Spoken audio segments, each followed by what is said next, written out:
ইফালে একলাচালো নীতিৰে আগন্তুক বিধানসভা নিৰ্বাচনত অৱতীৰ্ণ হ'ব UPPL। দলটোৰ চতুৰ্থ ত্ৰিবাৰ্ষিক অধিৱেশনত গুৰুত্বপূৰ্ণ সিদ্ধান্ত।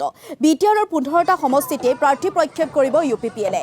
অধিৱেশনৰ অন্তত এই মন্তব্য প্ৰমোদ বড়োৰ। ইতিমধ্যে মন্ত্ৰী উৰ্খাও গৌৰা ব্ৰহ্মৰ নেতৃত্বত গঠন কৰা হৈছে 5জনীয়া নীতি নিৰ্ধাৰণ সমিতি।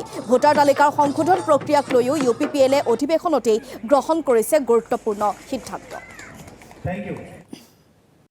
অহা 26ৰ নিৰ্বাচনত আমি বড়োলেণ্ড অঞ্চলত শক্তিশালী ৰূপত আমি অংশগ্ৰহণ কৰিম আৰু বড়োলেণ্ডৰ বাহিৰত কিছুমান সমষ্টিত আমাৰ দল গঠন হৈছে আৰু সেই অঞ্চলবিলাকতো আমাৰ প্ৰাৰ্থী ওলাইছে। কিন্তু ইয়াৰ কাৰণে আমাৰ বিবেচনা কৰিবলৈ আলোচনা কৰিবলৈ আৰু কাৰ লগত এলায়েন্স হ'ব নহ'ব, আমি কাৰ লগত থাকিম, আমাৰ লগত কোনে থাকিব, এই কথাবিলাক বিবেচনা কৰিবলৈ আমাৰ ইউজি ব্ৰহ্ম ডাঙৰীয়া মন্ত্ৰী আৰু ৰবীন্দ্ৰ নাৰ্জাৰী ডাঙৰীয়া সাংসদ তেখেতসকলৰ নেতৃত্বত এটা কমিটি গঠন কৰি দিয়া হৈছে।